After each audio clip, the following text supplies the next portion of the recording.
Friends welcome to my channel Rimi's foodie চ্যানেলে তোমাদের সবাইকে স্বাগতম। আজকে বানাবো ছানা দিয়ে পটলের দোরমা। তার জন্য দেখো পটলগুলোকে এরকমভাবে হালকা জাস্ট উপর থেকে ছুলে নিয়েছি, আর এই যে পটলের ভেতর থেকে সব বার করে দিয়েছি, ভেতরে বীজগুলো সব বার করে দিয়েছি। দেখো সামান্য হলুদ গুঁড়ো আর একটু নুন দিয়ে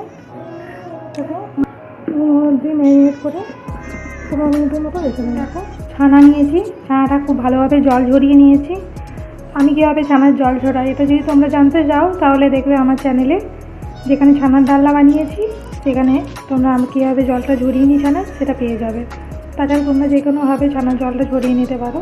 এরকম একটা ঝরঝরে ছানা যায়, এরকম ঝরঝরে ছানা হতে হবে। ছানাটা নিয়েছি, এটাকে এবারে মিক্সির বাটিতে দেবো।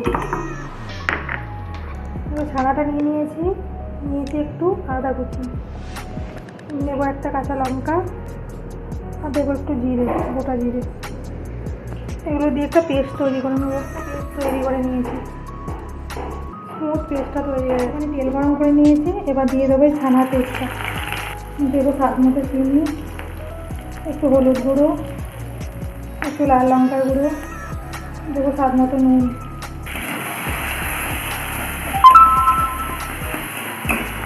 দেবো একটু গরম মশলা।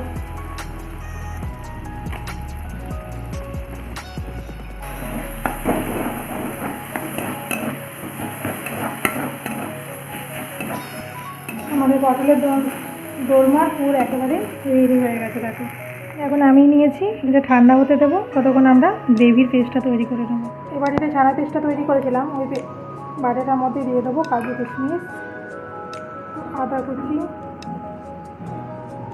একটা কাঁচা লঙ্কা, দেবো একটু টক দই, দেবো একটা টমেটো।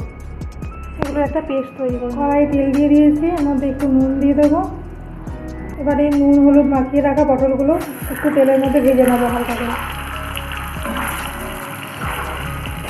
পটলগুলো ভাজা হয়ে গেছে, এবার তুলে নেবো তাকে। পটলগুলো এদিকে এই পটল ভাজা তেলের মধ্যেই আমি দিয়ে দেবো গোটা গরম মশলা ফোড়ন, দেবো শুকনো লঙ্কা, আর দেবো তেজপাতা, দেবো একটু নুন, আর দেবো মশলার পেস্টটা। এদিকে মশলাটা কষানো হোক, আমি একটা ব্যাটার তৈরি করে নিই। ওইদিকে মশলাটা কষানো হতে হতে এখানে আমি শুকনো লঙ্কা, হলুদ গুঁড়ো, জিরে গুঁড়ো আর ধনে গুঁড়ো দিয়ে একটা ব্যাটার তৈরি করে নিলাম। এদিকে মশলাটা কষানো হয়ে গেছে, এখানে আমি এই ব্যাটারটা দিয়ে দেবো। গুঁড়ো মশলার ব্যাটারটা দিয়ে দিলাম। দেবো স্বাদ মতো চিনি, দেবো স্বাদ মতো নুন, দেবো ধনে পাতা কুচি, আর দেবো একটুখানি কাসুরি মেথি। দিয়ে মশলাটা বেশ ভালোভাবে কষিয়ে নেব।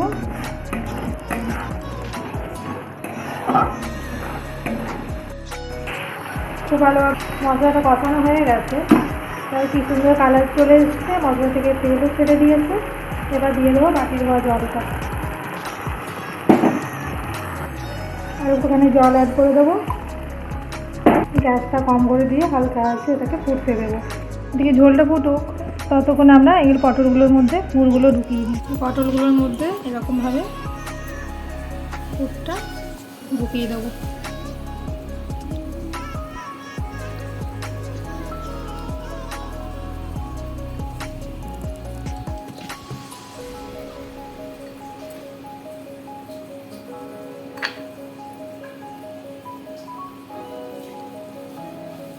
দেখো কি সুন্দরভাবে পুরটা ঢুকিয়ে দিয়েছি।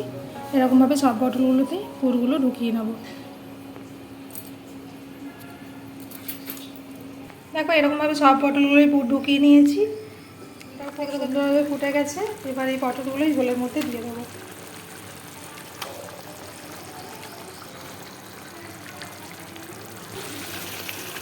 একদিকটা কিছুক্ষণ ফুটে যাক, তারপর ঠিক উল্টে দেবো পটলগুলো। দু সাইডটা বেশ উল্টে পাল্টে ভালো করে ফুটিয়ে নেব। দেখো দু সাইডটা উল্টে পাল্টে ফুটিয়ে নিয়েছি।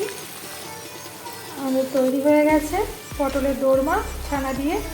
এবার ওপর থেকে লবঙ্গ, এলাচ, দারচিনি আর গোলমরিচ গুঁড়ো করে রেখেছিলাম, এটা ওপর থেকে একটু ছড়িয়ে দেবো। ছড়িয়ে দেবো 1 চামচের মতো ঘি। ব্যাস আমাদের পটলের দোরমা ছানা দিয়ে একদম তৈরি। চলো এবার আমি তোমাদেরকে সার্ভ করে দেখাচ্ছি কেমন হয়েছে। তোমাদের যদি রেসিপিগুলো ভালো লেগে থাকে প্লিজ চ্যানেলটাকে সাবস্ক্রাইব করে দিও, একটা লাইক করে দিও, তাহলে তোমরা সুন্দর সুন্দর রেসিপি বাড়িতে বসে পেয়ে যাবে।